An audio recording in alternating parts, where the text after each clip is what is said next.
accent. And I am, the way that I decided also with the guys to divide this talk is talk a little bit about the past, about the places that I've been to, about what I'm doing in the present, and also give some inputs to the future and to how I see our industry going and studios and that thing. And I think the way that I'm going to do it is that I'm going to give like a couple of quick breaks between those sections, so I can go to the chat and see if you guys have any questions, and then we can we can talk. So let's get this going. I'm a freelancer, not as fancy as it looks there, but yeah, the good thing about being a freelancer is that I get to work from home a lot and work from my pajama pants whenever I want. So that's pretty good. And this is my fancy studio, which is my room. And yeah, here in London for the moment. We'll see what happens after the Brexit. And well, I'm from this town called Belo Horizonte, which is a bit more in the middle of Brazil. And of course, like most people, they never heard of it. They only heard about like Rio and Sao Paulo. So people quite often come to me and ask like, "Oh, is it like a tiny, tiny village?" And I'm like, "Yeah, it's a pretty tiny village in the middle of Brazil." So this is where I'm from. So let's start talking about the past. I was a quite nerdy kid. This picture is amazing. And you can tell by this picture that I wasn't the most popular kid at school. I was drawing as far as I remember. Like I was always drawing in class, and I remember that I started like drawing Pokemons and selling to my friends, and I would do like just a pencil one like 10 cents and a colored Pokemon drawing like 30 cents. And I couldn't find any of those drawings, but then I dig in and I found a couple of them. So some sexy manga ladies, very original, really good anatomy proportions. Boring fire kids.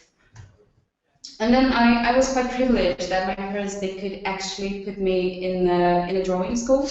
So I started to actually learn how to do some stuff, and things started to get a bit more interesting. And as I was digging for these old drawings, I found this, since as far as I remember, I was always doing self-portraits. And I found these ones, like from when I was a teenager / kid. And they all look so depressed, like, look at this girl, she must have been like so depressed, so lonely. But then like, and I keep on doing all of this like self-portraits. And things seem to have become a little bit better. Now I look happier. I look a little bit like a dick. But anyway, there was this moment when I was 15, 16 years old in my school that we had this module that we started to learn like the basics of making a movie, basically. And they would split us in groups, and by the end of that module, we would have like to shoot like a short movie and have a screening night, a sort of an Oscars kind of thing. And it was cool, and most kids, they weren't really giving a fuck to the whole thing. But I was so excited about it. Like I literally I took all the roles. Like I storyboarding, the script, the figuring out the costumes and doing the whole scenario and being the director, shooting the whole thing and doing the editing. Like I was so into it. And then on that screening night, the Oscars night, everyone that was getting an award, they were just going up there like, "Oh yeah, this is cool." Well, I went up there.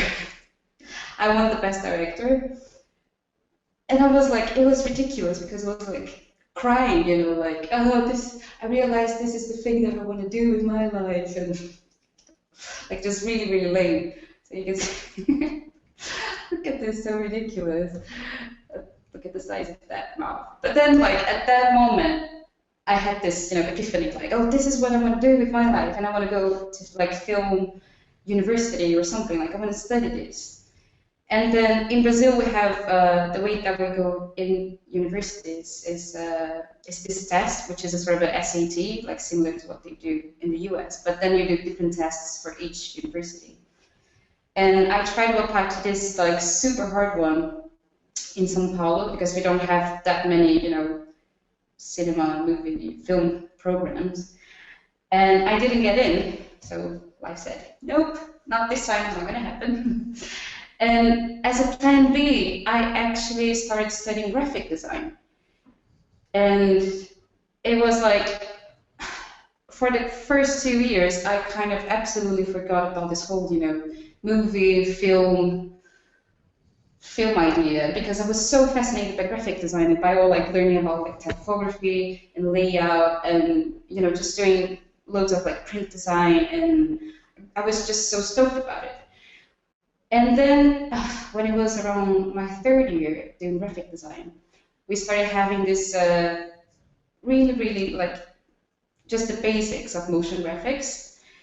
And then, it was as if everything was hitting back again. I was so excited about it. And this is my very first, I'm not sure how well it is going to play here, but anyway, it's lame anyway, but just so you guys can see it. Oh yeah, just a little bit more graphic, illustrations, things that I was doing when I was in graphic design school. But this was my first After Effects animation, really fancy. But then, like, I got so excited about it that I decided that the whole program was 4 years of studying graphic design, and then at the end you have to do like this, final project. And then I decided that my graduation project was going to be I was crazy back then. I decided it was going to be a 6-minute motion piece about sexual taboos for girls.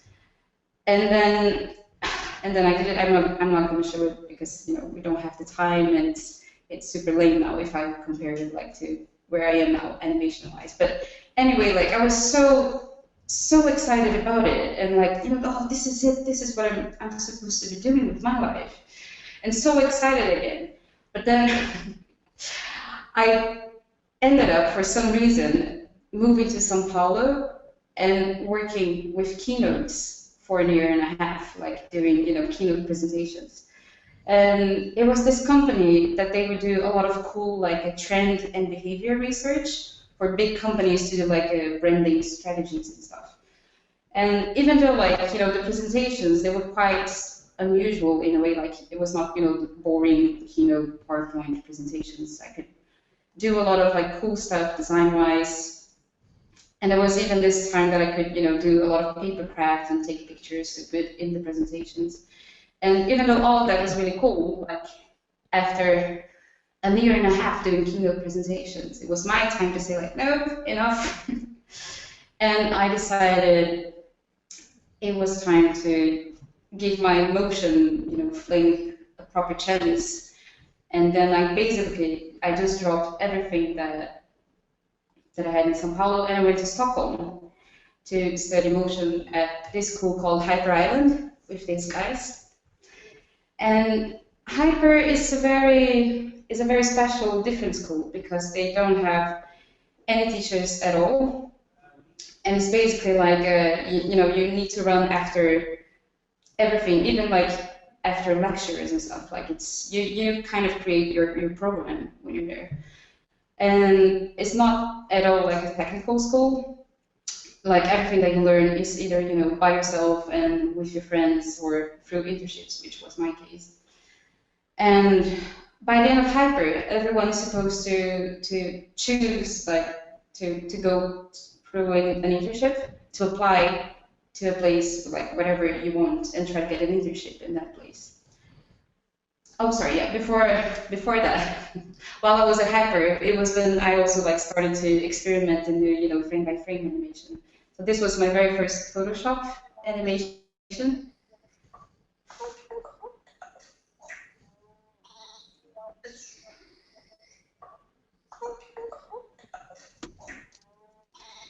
Yeah, I'm not sure how well this is playing for you guys, but anyway, like afterwards, I'm gonna send you all the links to this so you guys can check. But as I was saying, by the end of Hyper, the program lasts for 1 year. And by the end of it, you're supposed to apply for an internship wherever you want in the world. And back then, I was really stoked about this super involved with this studio in Vancouver called Grandinetti, which I guess some of you guys know.